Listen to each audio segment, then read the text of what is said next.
Welcome, Hoosier fans, to this week's edition of Assembly Call Radio, where each week we discuss the most interesting topics in the world of Indiana basketball, which some weeks is easier than others.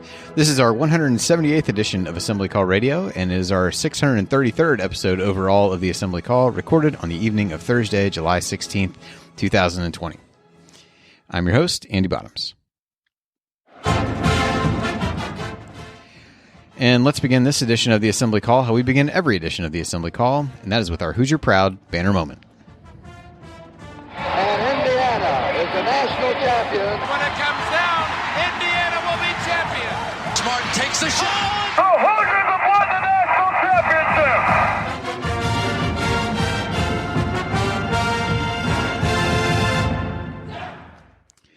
Well, in a week like this, I get a note left in the run sheet that says, good luck with this one for the banner moment from Jared. So I'm going to go a little IU related, but not directly related to IU hanging a banner. But for those of us who have missed sports a great deal, the basketball tournament, or the TBT that just finished up earlier this week, proved to be one that was successful from the way it was run standpoint, and may provide some kind of blueprint for what other sports are trying to do. They really managed any kind of coronavirus outbreaks quickly, and were really clear on how they were going to do that, and turned out to be a really entertaining tournament as it's become over the course of time.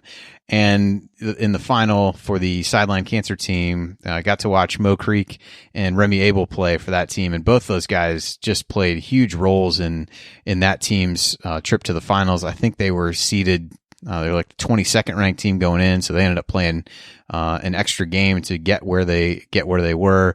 They eventually lost at the end, and Creek, kind of crumbled to the ground and was just really distraught about not winning. But he had hit the game winner to get him there with the Elam ending, and both those guys really, really excelled. Mo showed some flashes, although he doesn't get around probably as well as he did when he first was at IU, but kind of deceptively was still able to get to the basket, did a really good job. Remy Abel was really strong defensively and played well, so it was cool to see a couple former Hoosiers really playing well and being able to watch some basketball, quite honestly. So perhaps just the fact that I was able to watch a series of basketball games over a couple weeks is as banner moment as any. But congrats to those guys for making it that far, for a really strong showing. And it was, I think I speak for a lot of IU fans saying that it was really fun to watch those guys make that run, watch them play, and see just how big a part of their team they were.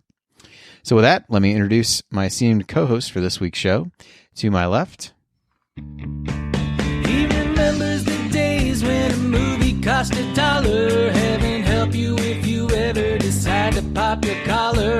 Play hard, but remember, fake hustle is a crime. He's the coach and it's Tonsoni time.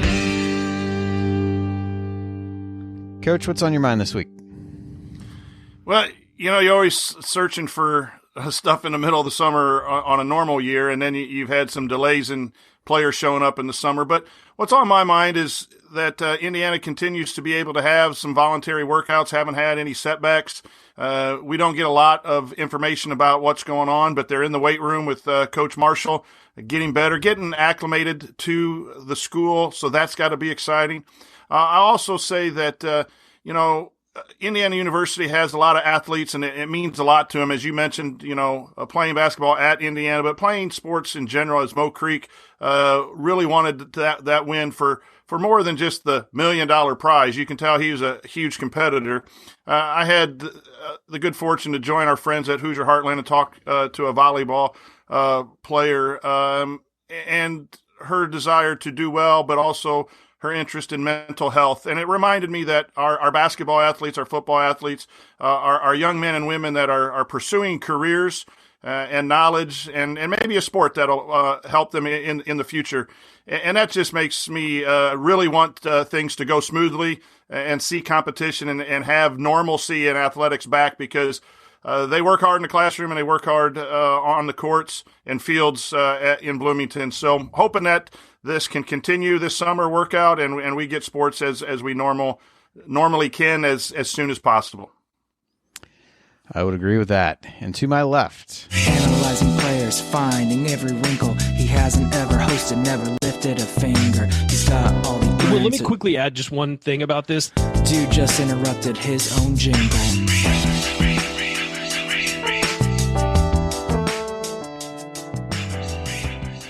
He is Ryan Phillips. Ryan, I know you've said you've been spending the day talking about the Washington football team, so perhaps even what little IU basketball news we have to talk through tonight is a welcome distraction for you. But what else do you have on your mind this week? It is. I want to echo what Coach said. I thought it was great to see Remy Abel and Mo Creek playing in that TBT. It was really fun. A blast from the past. Travis Diener nailing a 3 to win the whole thing. That was kind of fun. I think that, we've had no negative reports coming out really of from Indiana being back on campus. I think that's another thing to sort of be thankful for. You see other schools having to shut down or maybe not following the right protocols and all that stuff. So just like a non-negative week, I guess is what I would say when there's so much negativity floating around with college sports, to hear some, not have any of it emanating from Indiana is right now feels like a bonus. So just a positive there, that everything seems to be going okay at IU with, I think the exception of I saw a few positive COVID tests, but it didn't seem alarming or anything. Only, I think it was like 4 of the, over 100 they tested. So again, positive so far. Yep, I would agree. Far more positive than negative, and I think at this point that's all we'll is as good a news as we might get. So this week, planning to talk through a few things. We've got a handful of headlines here that we'll hit on here in a minute. We're going to talk about the incoming freshmen. We've done more in-depth scouting reports on each of them as they've committed. This is a little bit more of an overview, but we had finished the series of returning players, so wanted to circle back and talk through a few questions about the incoming guys, and then we'll answer your questions as we always do in the final segment. It's all coming up this week on Assembly Call Radio. And before we get to all of that, a few quick announcements. Again, please continue to support our friends at Home Field. You can find them at homefieldapparel.com and use the promo code Assembly20 at checkout for 20% off your order. They launched their first of, I believe, at least 15 teams, new teams, last week as part of their big new Saturday. Tulane was the first one out. A lot of really cool designs that I managed to restrain myself from ordering any more of as we went. They've also got a subscription service if you want to sign up to get shirts from the series that they've got planned. So a lot of great things going on there from our friends Connor and everybody else at Home Field Apparel.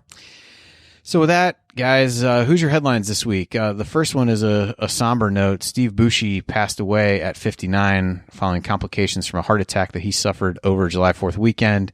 Bouchie was the Mr. Basketball in 1979, was the first Mr. Basketball from Washington, was then, they've had 3 since then and all the Zeller brothers, but he was the first from there in 1979, was a member of the 1981 NCAA championship team, a member of 3 Big Ten champions, and was inducted into the Indiana Basketball Hall of Fame in 2009. Sad to see his passing. Had played 110 career games at IU, averaged 5, a little bit over a game. And, a few words. Archie tweeted out something about being saddened to hear of his passing. Like I said, kind of sad news there. Coach, I know some of that was around the time that you had started to get into IU basketball. So didn't know if you had any thoughts, memories of watching Steve Bouchie play that you wanted to share. That was right back when I got started. I remember him. He had a nice little jumper, 12-foot jumper for a big guy. It wasn't a prototypical post-up that I remember. But he was, again, that type of Indiana player that we all admire, that guy that understands his role and then executes his role to the best and helps the team win. As you mentioned, the championships and the Big Ten championships, and that's every team needs those kinds of players, and he was one of those. And it's just from a personal standpoint, as you start getting my age at 53, and we've had a few past Indiana players that have passed away recently. Some quite a bit older than myself, but Steve Bouchie is in my era. That just it makes it a little more somber from my end, because those are the guys that really brought me into Indiana basketball, and you wish nothing but the best for him and his family.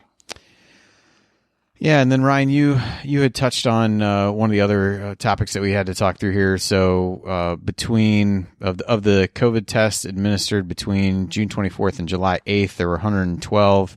There were 4 positives, 108 negatives.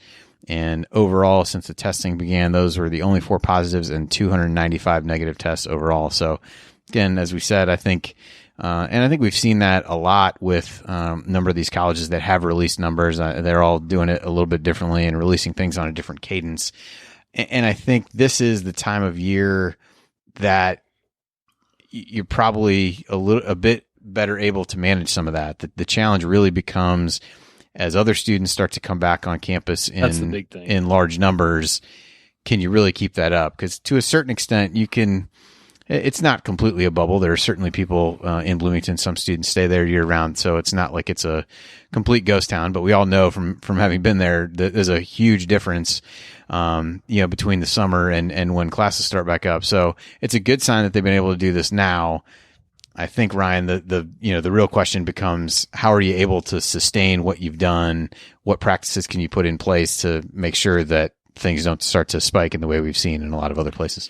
Yeah, and I think one of the big things is this summer you need to learn a lot. You need to learn the best practices. You need to learn what works. You need to learn, okay, there are 4 people who got positives. How they get positives. Let's figure that out. Let's, figure out what they were doing, who they were interacting with. Okay, let's cut that out. Let's make sure you're doing X, Y, and Z properly. I think that's what this summer is really about, and why it's good for athletics to actually have the students back now, because they can get ahead of the curve if we're going to have college athletics this year, and hopefully we do. But if you don't, you're seeing the reason why a lot of people are thinking we're not going to have college athletics. You're seeing some of these schools come back to campus and just have it decimate their athletic departments to where the point where a lot of schools have shut down their voluntary workouts because of it. So you've got to be able to manage this. You've got to make sure your kids are taking it seriously. You've got to make sure that everybody involved is taking it seriously, because again, we're not going to get college athletics unless everybody's taking all this stuff seriously. So I think it's a good thing to have them on campus now to sort of work out the kinks with the protocols, maybe bump the protocols up and make it more stringent. But whatever they're doing, they need to continue to improve on it and adjust. And we're all adjusting our lives to this thing. I mean, a couple of weeks ago, schools were all going to be back in session in person. Then a second, some more, I guess it's not a second wave, but another wave of the virus hits. And you're seeing everybody talk about how, well, no, now we're not going to do in-person classes. I mean, things can change. We're seeing things change week to week with this. And so I think that the school needs to be nimble. I think the Big Ten needs to be nimble on this stuff. And, if there was any leadership whatsoever from the NCAA, which there hasn't been, they would need to be nimble as well in trying to figure out the best ways to approach this and attack this. Yeah, really in terms go ahead, Coach. I'm sorry to interrupt, but I think it's interesting. I think Indiana's trying to do a nice job with the mask up for each other, the athletes on social media. Small thing, and I think that's important. And so you're seeing some education of the athletes in that way. The big question to me is when everyone's back on campus and the events start happening off campus and things, those will be hard to say no to if you're a college-age kid. And you just need to realize that there is something down the road in this crazy times to make sure to spend a year being abnormal, to have some level of normalcy instead of jumping right into normal and having it shut down. But I do appreciate Indiana's attempt to share who you're masking up for. And it's always someone in another program. So that's that 24 sports one team mentality being displayed here in the health situation. Yeah, I would agree. Just in terms of other news along those lines, I think we've seen a couple other football conferences say they weren't going to play games in the fall. That being, I think, the Patriot League and the MEAC are the ones that I can think of. Other leagues have come out and said they're not going to play non-conference games following the lead of the Big Ten.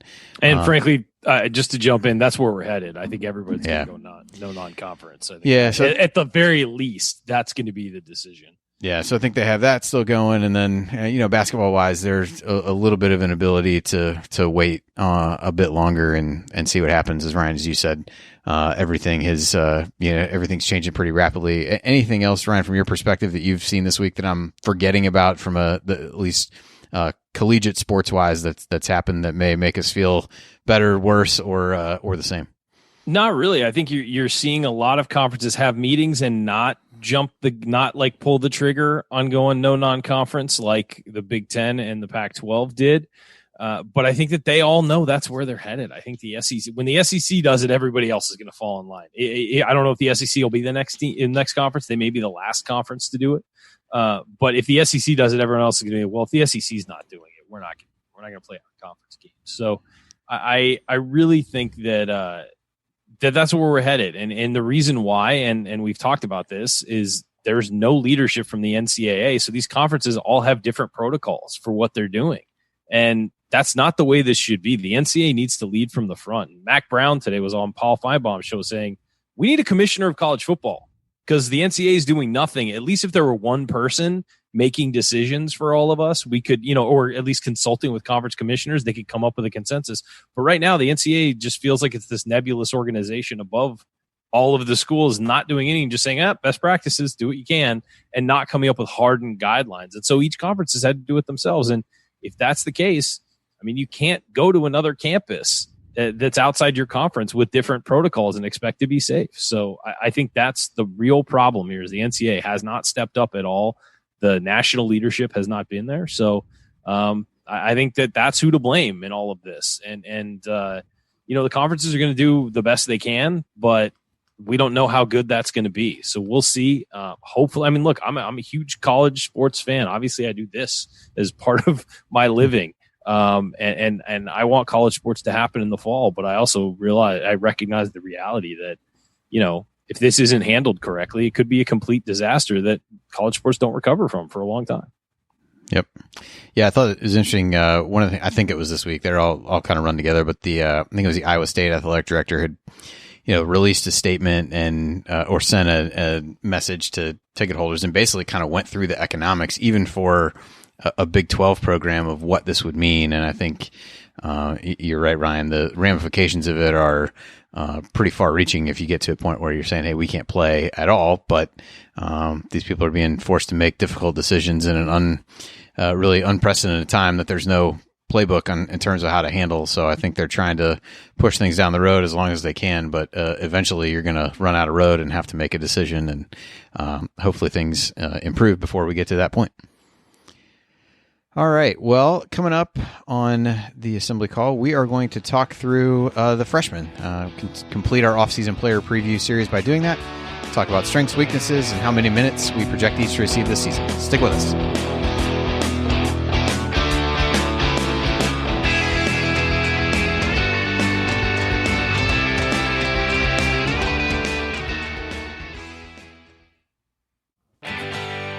Hey guys, it's Gene Steratore, CBS officiating analyst and retired Big Ten basketball official. You know, I have never listened to the assembly call, and to be honest, I don't intend to. But if you listen, make sure you ignore anything Ryan says about officiating. He's really good from the seat of his pants, but I wouldn't trust him on the court with a whistle around his neck. Time has proven him wrong on virtually everything. Take care. We'll talk soon. Oh, never gets old. Thank you, Gene. And, Gene. That's one I picked that one partly just because I think if you guys are like me, it's been kind of a long week. Not a lot of good news to be had on any number of fronts, and it's just kind of like that it's hard not to smile about that. And every time that you think he's done, then I forget that he throws in the time has proven him wrong on almost everything. So perfect, just good stuff. But Jared paid extra to get the second half of that put in there. It was worth every penny, whatever it was. With that, welcome back to the Assembly Call. You can find all of our content at our website, assemblycall.com. And if you ever want to join the chat mob during our unedited live broadcast or watch those replays and see all the between segment banter, then check out our YouTube channel at youtube.com/assemblycall. I'm Andy Bottoms here with Ryan Phillips and the coach Brian Tonsoni. And we finished up the player previews for all the returning players. And so we figured the best place to go would be to talk to freshmen. We've done, I think, at various points over as they committed, basically a show or a segment dedicated to Ryan's in-depth scouting report of all those guys. So we're not going to do individual shows for each one, but kind of thought we would turn it into a little bit of a roundtable about all four guys. So within this, you've got Christian Lander, Trey Galloway, Anthony Leal, and Jordan Geronimo, which I'm sure all IU fans know, but we'll throw those out there. So just kind of had a few questions that we thought we would hit and talk about, use to frame up our thoughts on their outlook for the season. So first question that I had thrown out was, what's the most important skill or attribute that will get them on the floor either early on or throughout their freshman season? So we'll kind of take these, I guess, in the order that I listed them off. So Christian Lander. So Coach, I'll throw this to you first. What gets him on the floor early and often? I think his ability to create, if he is as advertised with his speed and his handle and his ability to push the basketball, I think that brings another weapon to the Indiana offensive attack. And, high school kids are one thing. You got to be able to prove it. He is coming in a year earlier. Those are some concerns. We'll talk about that a little later. But can he really push the pace? Can he score the basketball from outside in the lane and score against Big Ten competition? But I think the speed of him with the basketball and being an initiator, there's been some videos that came out just recently where he has some nice feeds up the court with his head up and on the fast break, and he seems like a knack, at least at the high school level, to find guys trailing the break or when he's driving and kicking. He shared the basketball, and I didn't see him play all his minutes, so I don't know if there are other times where he should have shared it a little bit more. But, you only get so much from a 5-minute YouTube clip. You get all the good things. You don't get some of the bad things. But I'm interested in the pace, and I think that gets him on the floor and gets him major minutes. Ryan, what about you? I couldn't decide between two because I think they're equally important for him. And it's the speed, as Coach mentioned, just his ability to get up and down the floor. And that's what Archie Miller has been looking for a little more of out of his point guard. The other is his vision and his ability to create for others. Now, those things kind of tie in, his speed and ability to get into a good position to create for others. So they kind of tie in, but it's both of those things that he does that puts him above other people on this team, if it translates well and everything. But yeah, his ability to create and open things up for other people using his vision and his anticipation on the floor, and of course that speed to get the ball up the floor. I think it's both. Yeah, I think with him, those are really the clear answers. Jared had written in the sheet about pace. We talked about all those times Archie's imploring these guys to push the ball up the floor, do some of those things. I don't think that's something he's going to have to ask Lander to do a whole lot. And for a team that has struggled a lot offensively, a guy who can get them into, get defenses into more scramble situations, try to get some easy buckets just by pushing the ball up the floor, using that vision, being able especially to create. Especially with a guy like Trace who runs the floor. I mean, you get the ball up the floor quickly, you get him in a good spot to get a quick bucket. Yeah, just, and I think the playmaking thing is an important one as well. You get in a late shot clock situation. Do you have a guy that can really break somebody down and get into the lane, even if he's not the guy to shoot? I think that's something that's also Finney has shown at times an ability to do that, but it's been inconsistent. So I think those are the things with him. All right, so we'll move next to Trey Galloway. So, Coach, I think anybody who's listened to you talk probably knows what you're going to say about what gets Trey Galloway on the floor, but I'll let you say it instead of putting words in your mouth for you. I never use the word toughness. Not once. Not once. But toughness will get him on the floor. His ability to guard and his ability to stir things up. There are times as coaches where your team's flat or things just aren't going your way, and you want to give it to a guy who will stir up some crap legally. A Will Sheehy type where you go in and you agitate, and that agitation then feeds the crowd, if we have a crowd, and then it feeds off to the other players as well.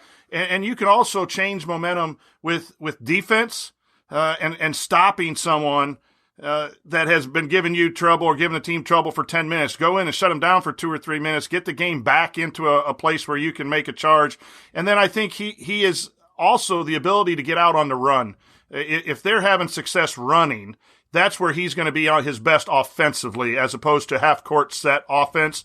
So if they're in a situation where he can defend, get some steals, and get out and go, he's going to get out there. But he's just, if he plays in college the way he did in high school, it's his toughness, and he's a coach's kid. So he's been through the ringer, having to listen to dad all the time when he's driving home, getting coached, and then getting the old dad lecture, which is a double dose, makes him ready to play. Ryan? It's an easy one for me. It's his effort, and I guess if you call it a motor, whatever, he just doesn't quit when he's on the court, and he plays hard. And there are times that we've seen, sometimes this Indiana roster the last couple of years has kind of had like a collapse in energy. And whether that's they're worn out, they're tired, whatever, we've had these guys with injuries and things like that it shortens the bench and guys get worn out from playing, maybe playing in positions they're not supposed to. You need somebody to come in and just provide energy. And that was what Victor Oladipo was so good at, even before his junior year where he became a star. He would come in and and Coach mentioned him, he as well, come in and provide energy. And I think that Galloway will do that immediately. In the long run, I agree that he might be the guy that is like a defensive stopper, can do all these different versatile things for you. But immediately what he provides as a freshman is energy. And he's just going to up the pace of everybody who's on the floor, because he's going to be a guy who goes out, dives on the floor, and goes after basketballs and is always given 100%. And I think that's what makes him special as a freshman. I think he can develop into more, but right now he's that energy guy. Ryan, you brought up a point. A lot of times, especially on the road, in games that got out of hand, 13, 15, there was a huge run, generally at the 15, 14 mark of the second half, where maybe you could use him as a spark. It seemed like this team got down, felt sorry for itself, whether they were struggling on the offensive end or whatever, and they'd give up an 18-2 run and game's over.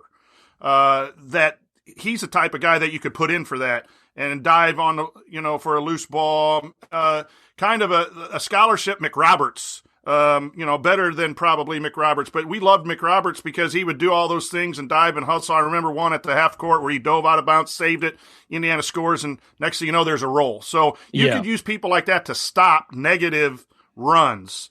And that happened way too much for the team last year, those negative runs, especially on the road. And again, I think that as in the long run in his career, he develops into more of that. He can score. I think his shot's going to get better. He can handle the ball, all of those things. But if you're looking at the one attribute that's going to get him on the floor quickly, it's that energy. Yep. I would agree with you guys. So I won't belabor that. I think the hustle, Ryan, you used the word spark, or Coach, I think you jumped in and used that. That's the one thing that I was really thinking of. Can you, if you see the energy get low, is he a guy that you can throw out there to do that? And I think defensively, he's also got some versatility to guard different positions. Next up, Anthony Leal. Ryan, I'll throw this one to you first. What gets him on the floor? Again, this one feels like a relatively simple answer based on what this team has lacked and what he's most known for. It's his shooting and to some degree his basketball IQ too. I mean, he's played a lot of basketball. He knows what he's getting into going to Indiana, and he knows the level he's going to be at. He can hit shots from deep. He can hit tough shots. Is he going to stand there as a freshman and be a 45% 3-point shooter? No, but he's a guy who can make shots pretty consistently. And I think once he gets used to the college game, he will make shots. And I think he'll draw fouls too, because he's a guy that teams are going to overplay that shot on. And if he's smart, he can pump fake, drive by, get into the teeth of the defense, maybe draw a foul. But I think that shooting ability is what everything is going to work off of for him. Long run, different answer. I think that it's toughness, leadership, all of those things. Short run, it's that shooting ability. Coach? I agree. Shooting, number one. But he's also a guy that I think can be a spark like Galloway a little bit too, because I think he wants to be in Indiana and he wants to win. He's been a winner at the high school level, and it's so important. Sometimes people look at the offensive skill or the footwork or how high you can jump, but sometimes winning matters just as much as those physical skills. And I think Anthony is a winner, and I think you can put him out there in another situation as a spark in that way as well. He's going to get out there because of his shooting.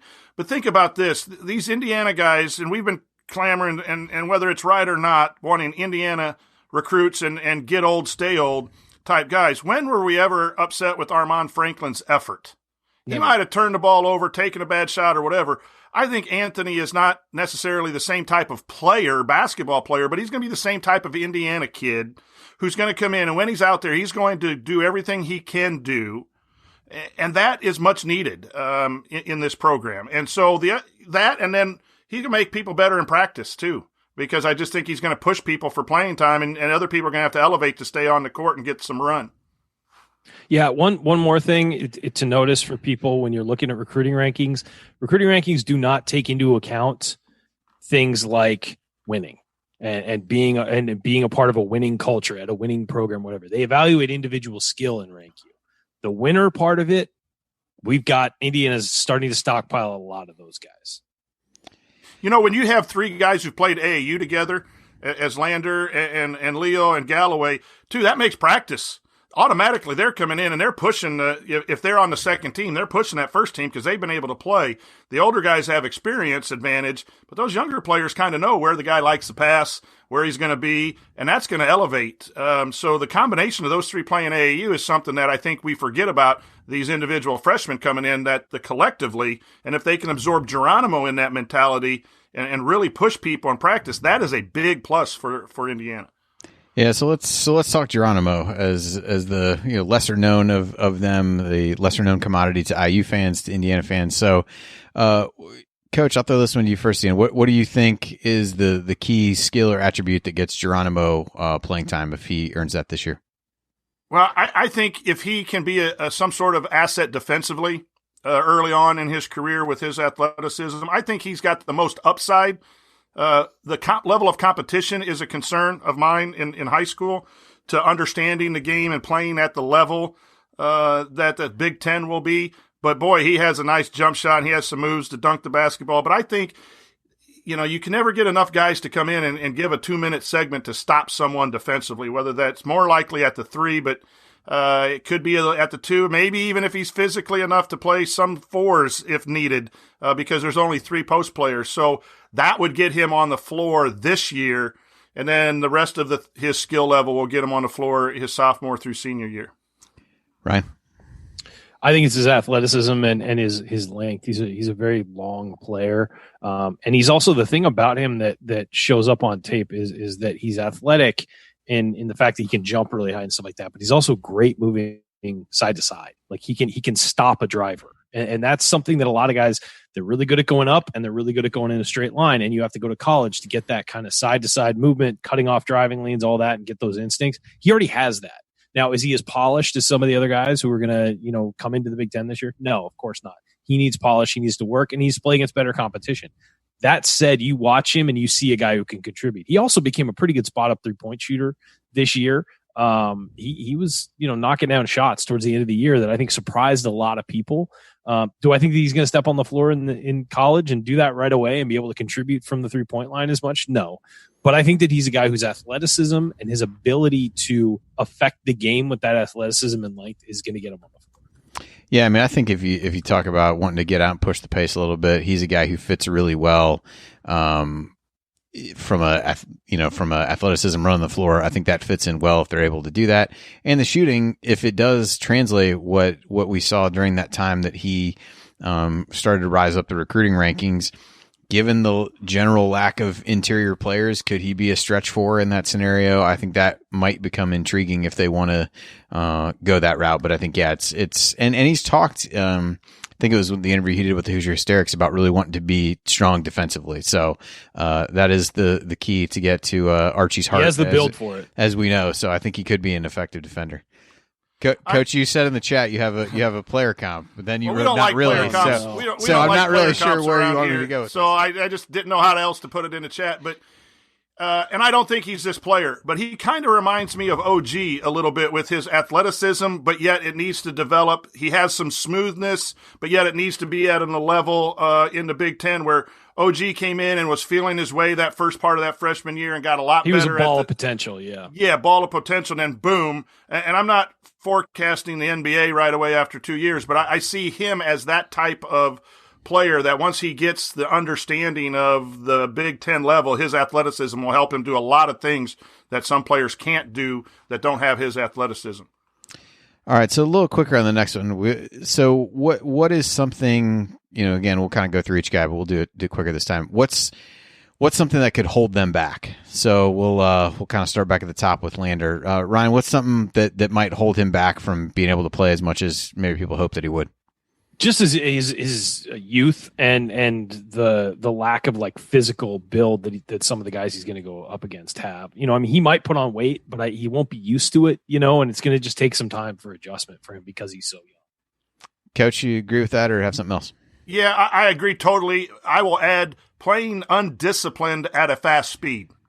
There is playing fast, and then there's playing fast and being disciplined while you're playing fast. If he gets, DJ Carton had 7 turnovers against Indiana, and it hurt Ohio State. He might have, but you string together 3 or 4 of those games, you're going to see your minutes decline until you get a handle on it in practice. So I think undisciplined, fast-paced play could limit his time. Yeah, I think that what you guys brought up are the ones with him. Trey Galloway, what holds him back from getting on the floor? Coach, I'll go to you first on this one. Shooting. If people aren't going to guard him, then we're back to what has been seen the last couple of years, where the lane's clogged up for Trace Jackson Davis. I think that would be his number one issue to limit his time. I think it's his wrist injury. If his wrist injury is healthy, I think eventually the shooting's going to come. So that's what I kind of root it all back into, is he's struggled with that for a couple of years now. Yeah, and I think that's what people will, based on scouting reports, things like that. When he comes on the floor initially, that's what opponents are going to do with him, is basically force him to make shots. And to your point, that wrist injury is healed. He gets it back to a little bit where he was earlier in his high school career. I think some of those fears alleviate. But again, depending upon who you're putting him out there with, if he looks like a non-shooter initially, we're all going to be having flashbacks on that. Anthony Leal, Ryan, what's the thing or two that might hold him back from getting in there? Just athleticism and getting more athletic in the weight program. I think that you have marked down on there, lateral quickness, and I think that's what it is. Can he guard the ball? And he's going to have to play guard. Can he guard the ball? And there's going to be guys wanting to drive by him. So how much help do his teammates need to give him off the ball? Coach? I think defensively will be his issue. You saw it last year with the freshman Armand Franklin, and we always talked about him being handsy on the drives and leaning, getting his head too far over. Defending at the college level is a lot different than at the high school level, even though they've played good competition AAU in high school. He's going to have to be able to show Archie that he can guard in order to get major minutes. And it's worth mentioning that Leal is a want-to defender. He had the effort. It's not a question of effort. It's a question of the physical limitations he has. That, again, college weight program can help you mitigate those. So it's just how far does he get? Yeah, I think the other thing with him that it really doesn't have anything to do with him, but it's almost how the guys in front of him play at the position that he wants to get in there for. If you see a good jump from Armand Franklin, if we see a healthy Rob Fennessy, if Lander is able to acclimate quickly to the college game, you know what you get out of Al. Minutes dry up. Maybe it's a red shirt. Minutes dry up pretty fast in that scenario. That may really not be anything of Anthony Leal's doing, other than he's kind of starting from behind these other guys and things like that. So I'll throw that out as at least a different option. And then Geronimo, Coach, I'll throw this one to you. What's maybe something that holds him back despite the athleticism that we talked about? Just ready to play at the Big Ten level on a consistent basis. I just think it's a big jump from where he's coming from. Can he handle that? If not, then he will get some limited minutes. Yeah, Ryan, what about you? I think that how ready is he? How polished is he? And also, again, same as you suggested. I mean, does everybody else stay healthy? Are the minutes there? I think with the Justin Smith transfer, it's more likely he plays, but how much? And we've seen there are a lot of guys there who could take those minutes. Yeah, and Andy, I saw what you put in the chat. I think minutes will always rotate, depending on scouting report, who's playing well in practice, who's got the hot hand, or who best fits playing against Illinois versus who's best against Minnesota, or what they need. Yeah. And so therefore, it's really hard to sit there and say it's going to be a certain rotation or a certain amount of minutes. I think it's the luxury for Archie to be able to use those guys deeper in the rotation for specifics that are going to be needed per the game plan and scouting report per opponent.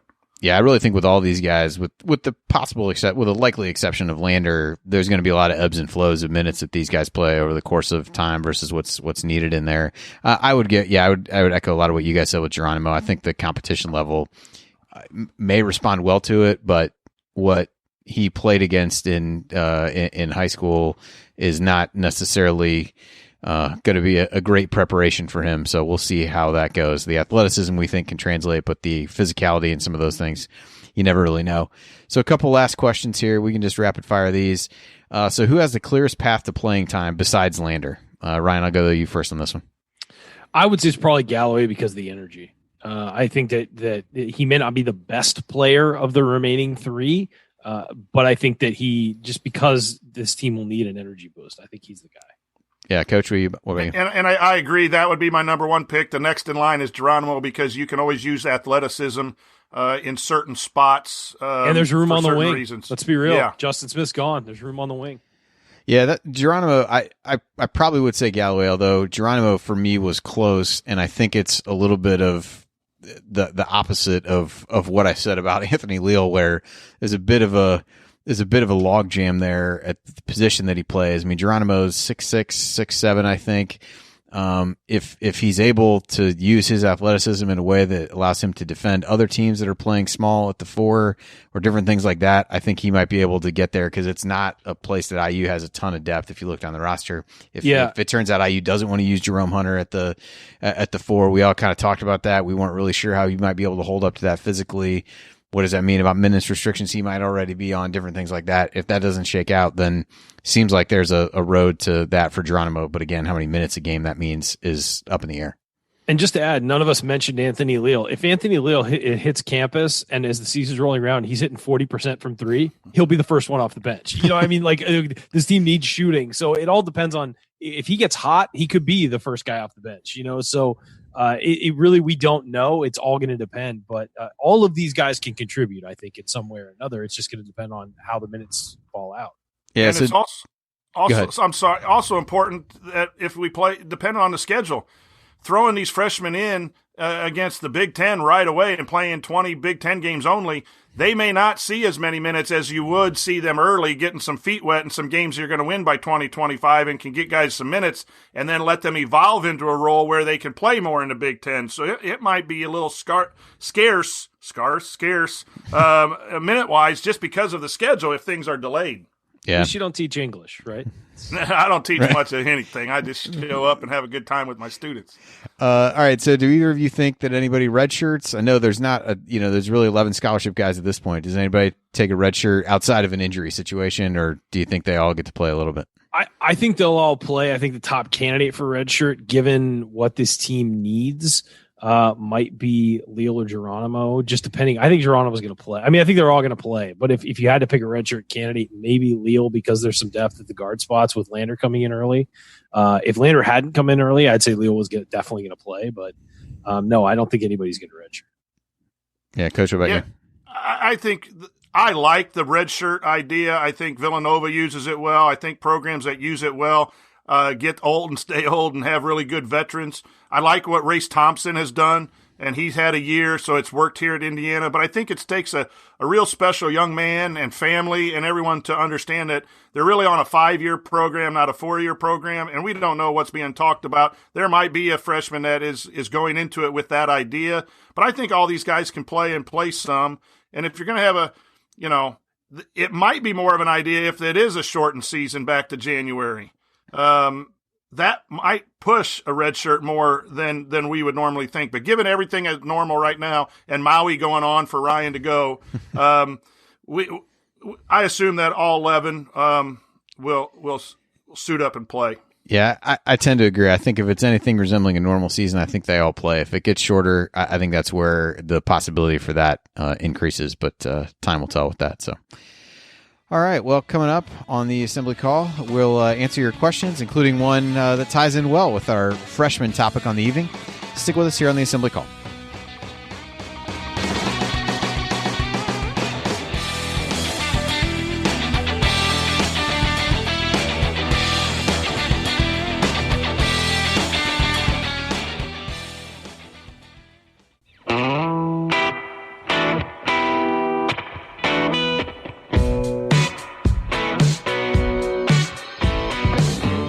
Hey, it's Romeo Langford. What's the only thing better than hitting a game winner to beat Wisconsin? Celebrate it with friends afterwards. Join Jared, Andy, Ryan, and Coach on Assembly Call after every IU basketball game. Go Hoosiers. All right, thank you, Romeo. Figured he was a good one to include given the focus on freshmen in tonight's episode. Welcome back to the Assembly Call. I'm Andy Bottoms here with Ryan Phillips and the coach, Brian Tonsoni. Remember, you need to be subscribed to our email newsletter. We send out a weekly IU News Roundup, even during the offseason, and after every game, we send out a detailed post-game analysis. Just text IU to 66866 or go to assemblycall.com. That's IU to 66866 or go to assemblycall.com. It's now time for our mailbag. All questions submitted via our private IU basketball discussion community, which you can find out more about at assemblycall.com/community. And gentlemen, we have a certain kind of question that we always like to get from our friend Jay. It's not that good, but it's not that bad. It's Jay's mediocre question. This was actually a relatively good question, probably slightly better than mediocre. So Jay's question, based on the freshmen, what are your favorite freshman seasons from previous IU players? Not necessarily the best freshman seasons, but the ones you enjoyed the most. Ryan, I'll throw this one to you first. I loved Thomas Bryant's freshman year. I loved his energy and just the infectious nature of his personality. And, in 2016, when they won the Big Ten title, I thought he was such a huge part of it. And I loved seeing him. I don't have the stats in front of me. I'm sure they were very nice, but it was not just that. It was just who he was as a person, getting everybody involved. And I think that he was part of that big turnaround of that season, was his personality, keeping everybody loose and cheering on his teammates. And you remember him. I mean, the guy was starting and, looked like a future first round draft pick, and he was waving a towel when the walk-ons were on at the end of the game. So I just loved his personality. That was a fun season for me to follow. Yeah, that group of him, OG and Juwan as freshmen, those guys were a good group coming in. Coach, what about you? Always interesting. Back in the day, there wasn't much recruiting hype, so you learned about the freshmen when they started playing, and you didn't have this preconceived notion of what was going to happen. But Steve Alford comes to mind, going to the Elite Eight his freshman year in 1984.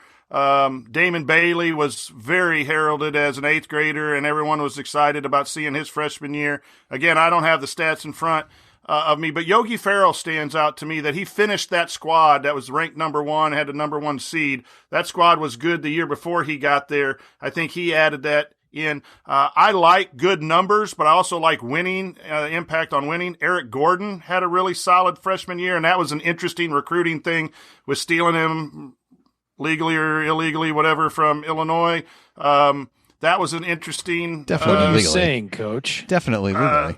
Yeah, legally. But there's a lot, and I think sometimes expectations, you have to say Romeo had a good freshman year. I know a lot of people don't think so because Indiana didn't make the tournament, but his stats stood out. So there have been a lot of freshmen. I think the more recent ones get a lot of hype because we've been watching them for 2 or 3 years on the recruiting, and we either are happy with their freshman year or not happy with their freshman year because of that.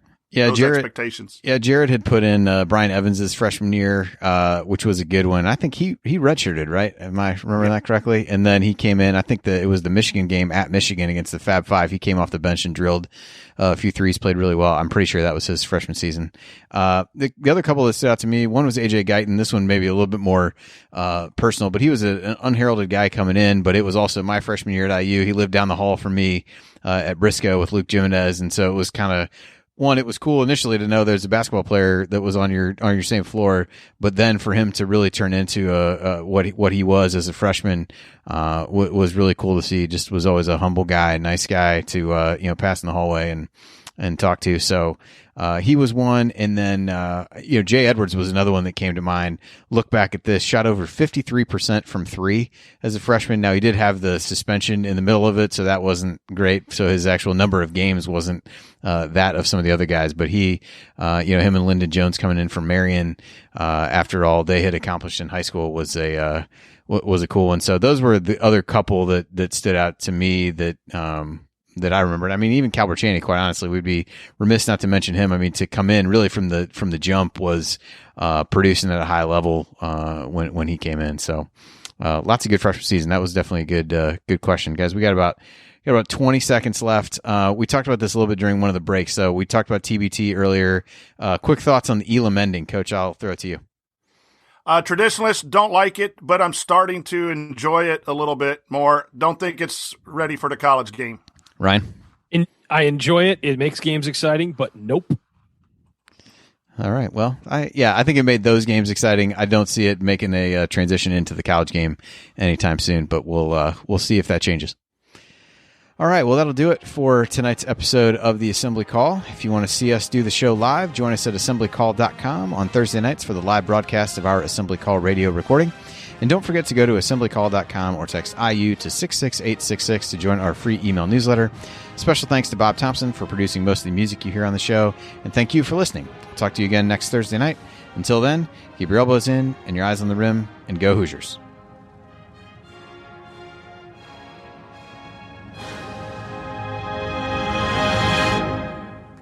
Thank everybody for coming out. All right, I got to get out of here, folks. Thank you.